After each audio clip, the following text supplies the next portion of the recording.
Olá pessoal, na segunda parte da aula a gente não vai entrar tanto, assim, aprofundar tanto, mas a gente vai falar ainda sobre ondas eletromagnéticas, né? Vamos começar então falando sobre campos elétrico e magnético induzido, que é a fundamentação, a base, né, do porquê que ocorrem essas ondas eletromagnéticas.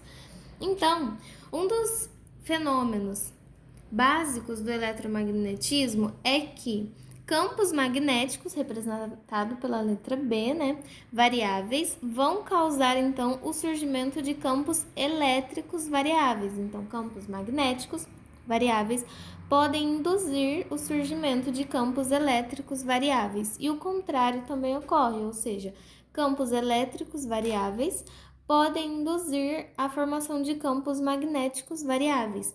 E aí aqui eu coloquei dois exemplos, né, duas representações, na verdade, disso para vocês. Então imaginem aqui, nós temos um campo magnético variável passando e ele induz então nessa região um campo elétrico variável, certo? E aí nesse outro caso nós temos então um campo, a variação, né, de um campo elétrico aqui. E na região que ele passa, nós temos então um campo magnético sendo induzido, tá bom? Variável também. E aí aqui a representação da letra B, né, de campo magnético, e letra E de campo elétrico, tá bom? Lembrem-se bem disso. Bom, sabendo disso, nós vamos então para as partes das ondas. Então, o que fica importante da gente lembrar do que eu acabei de falar? Que um campo elétrico pode induzir, ele vai induzir uma região de campo magnético. Por sua vez, esse campo magnético vai induzir um campo elétrico. E aí, por aí vai, certo?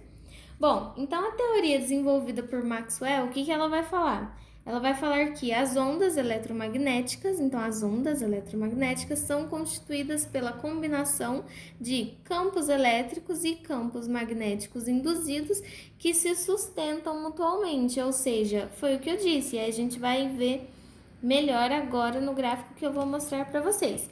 Então, na prática, se nós fizermos uma carga oscilar, né, em uma região do espaço, nós teremos então o surgimento de uma onda eletromagnética. Dessa onda eletromagnética, o que acontece? Vai aparecer um campo magnético variável e ele vai induzir um campo elétrico variável. Então aqui nós temos, né, vai aparecer então um campo magnético variável, desse campo magnético vai surgir um campo elétrico variável, que vai induzir um campo magnético, que vai induzir outro campo elétrico e por aí vai. Tá vendo? Nós temos aqui então a onda eletromagnética, certo?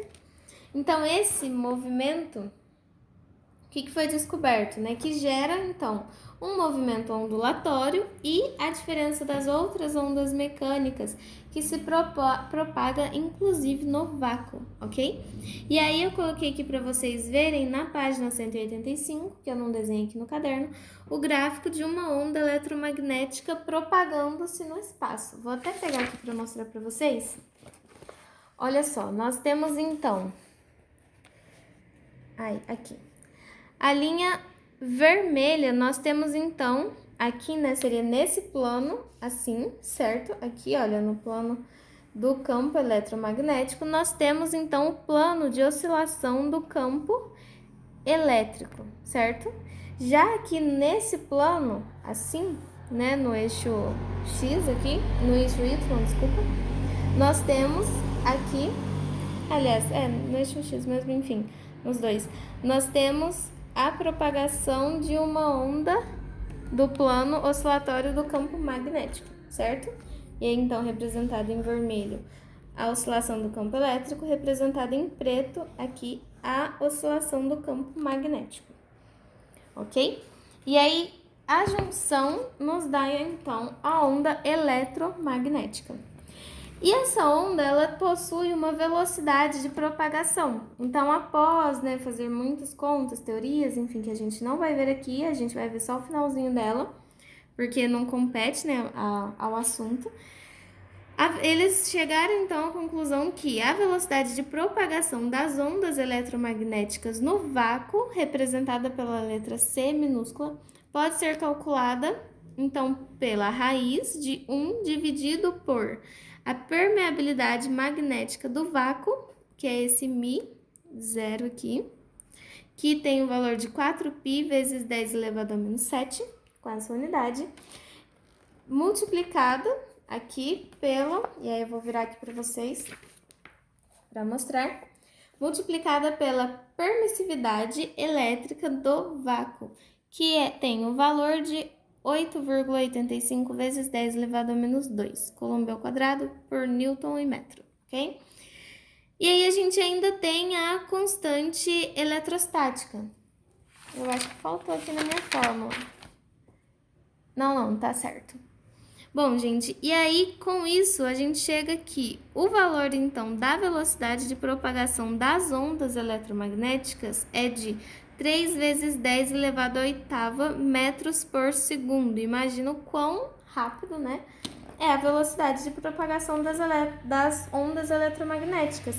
E a partir deste valor, né, comparando os valores, Maxwell conseguiu identificar a luz mesmo da nossa casa, como uma onda eletromagnética. Então, a luz que ilumina a nossa sala, enfim, ela também é considerada e ela entra na onda eletromagnética, ok? Esse fato, essa descoberta, uniu, então, a ótica com o eletromagnetismo. E aí aqui eu coloquei 3 exemplozinhos, né, de aparelhos que a gente usa no nosso dia a dia, que usam, então, ondas eletromagnéticas, que é o rádio, a TV e o micro-ondas, ok? E aí fala um pouco mais sobre esses utensílios aqui no nosso livro, na página 186, mais ou menos até 189. E aí, caso vocês queiram ver, podem ficar à vontade, tá bom? Então, 186, mais ou menos. Obrigada, gente. Até mais.